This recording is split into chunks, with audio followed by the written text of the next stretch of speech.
The widow's oil, a story of God's provision. A poor widow stands outside her small home, looking worried. She approaches Elisha the prophet in distress. She says, "My husband has died, and now the creditors are coming to take my 2 sons as slaves." Elisha listens and asks, "What do you have in your house?" The widow replies, "Nothing at all except a small jar of oil." Elisha gives an unexpected instruction. "Go to your neighbors, ask for as many empty jars as you can." The widow looks confused but obeys. She and her sons go door to door, collecting empty jars. The house is now full of empty jars, and the widow looks at them, unsure. Elisha tells her, "Go inside with your sons, shut the door, and pour oil into the jars." The widow takes her small jar of oil and begins to pour into the first empty jar. The oil flows, filling the first jar completely.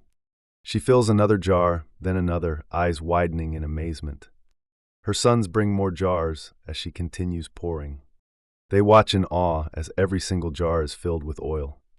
The last jar is filled, and suddenly the oil stops flowing. The widow, overwhelmed with joy, rushes back to Elisha.